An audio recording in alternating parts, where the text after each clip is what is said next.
ទៀតហើយអេស៊ីបនិងអេស្យូពីឆ្លោះគ្នារឿងទន្លេនីលធ្វើឲ្យលោកត្រាំប្រកាសចេញមុខជួយសម្របសម្រួលក្រោយលោកទទួលបានពានរង្វាន់ Nobel សន្តិភាពពិភពលោកសពថ្ងៃកាន់តែបាត់បង់សណ្ដាប់ធ្នាប់កាន់តែគ្រោះថ្នាក់ដែលធ្វើឲ្យប្រទេសកាន់តែច្រើនធ្លាក់ចូលក្នុងសង្គ្រាមឬមានជម្លោះនឹងគ្នាហើយក្នុងនោះក៏មានប្រទេសអេស៊ីបនិងប្រទេសអេស្យូពីផងដែរដែលបានឆ្លោះគ្នារឿងទន្លេនីលហើយជម្លោះនេះធ្វើឲ្យប្រធានាធិបតីអាមេរិកលោកដូណាល់ត្រាំនៅមិនស្ងៀមឡើយដោយលោកប្រកាសចេញមុខជួយសម្របសម្រួលក្រោយលោកទទួលបានពានរង្វាន់ Nobel សន្តិភាពជាការពិតណាស់លោកដូណាល់ត្រាំត្រូវបានគេហៅថាជាប្រធានាធិបតីនៃសន្តិភាពក្រោយពីលោកជួយសម្របសម្រួលពន្លត់ភ្លើងសង្គ្រាមដល់ទៅ8គ្រាន់តែនៅក្នុងឆ្នាំ2025រួមមានទី1សង្គ្រាមរវាងប្រទេសអាមេនី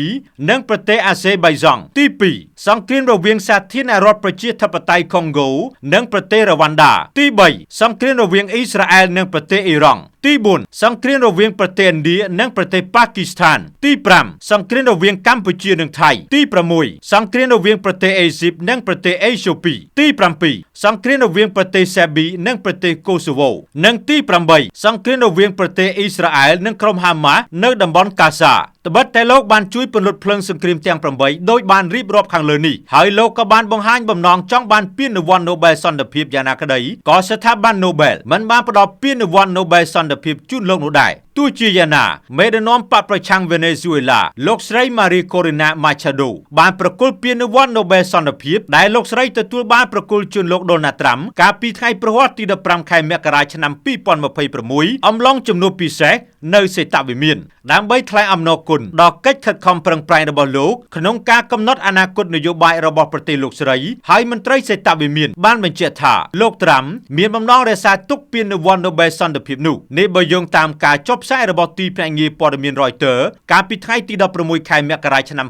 2026សូមបញ្ជាក់ថាកាលពីថ្ងៃសុក្រទី16ខែមករាឆ្នាំ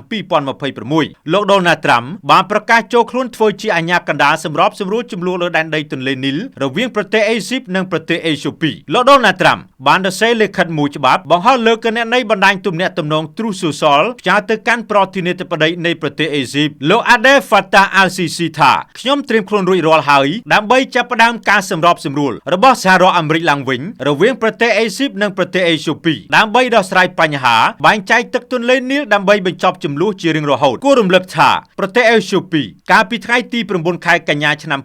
2025បានរៀបចំពិធីសម្ពោធទំនប់ទឹក Grand Ethiopian Renaissance របស់ខ្លួនដែលធ្វើឲ្យប្រទេសអេស៊ីបផ្ទុះកំហឹងយ៉ាងខ្លាំងដោយសារតែប្រទេសអេស៊ីបស្ថិតនៅខ្សែទឹកខាងក្រោមនៃទន្លេនីលប្រទេសអេស្យូពីដែលជាប្រទេសមានប្រជាជនច្រើនបំផុតទី2នៅទ្វីបអឺរ៉ុបដែលមានប្រជាជនជាង120លាននាក់យល់ថាទំនប់ទឹកតម្លៃ$5000លាននៅលើដៃទន្លេនីលគឺមានសារៈសំខាន់ណាស់ដើម្បីជួយសម្រេចមហិច្ឆតាសេដ្ឋកិច្ចរបស់ខ្លួនប្រទេសអេស៊ីបនិយាយថាទំនប់ទឹកនេះរំលោភសិទ្ធិសញ្ញាអន្តរជាតិនានាហើយអាចបង្កឲ្យមានទាំងគ្រោះរាំងស្ងួតនិងទឹកជំនន់ដែលការអាំងបែបនេះត្រូវបានប្រទេសអេស្យូពីច្រានចោលកន្លងមកលោកដូណាល់ត្រាំធ្លាប់បានកោតសរសើរប្រធានាធិបតីអេស៊ីបលោក Abdel Fattah al-Sisi រួមអំឡុងដំណើរទស្សនកិច្ចកាលពីអំឡុងខែតុលាទៅកាន់ប្រទេសអេស៊ីបដើម្បីចុះហត្ថលេខាកិច្ចព្រមព្រៀងទាក់ទងនឹងចំនួននៅតំបន់កាហ្សាផងដែរហើយទន្ទឹមនេះលោកដូណាល់ត្រាំក៏បានលើកឡើងពីការព្រួយបារម្ភរបស់ប្រទេសអេស៊ីបអំពីបញ្ហាទឹកទន្លេនីលផងដែរសូមបញ្ជាក់ថាទន្លេនីលគឺជាទន្លេមួយក្នុងចំណោមទន្លេដែលវែងបំផុតនិងមានសារៈសំខាន់បំផុតក្នុងពិភពលោកដែលលាតសន្ធឹងប្រវែងរហូតដល់ទៅ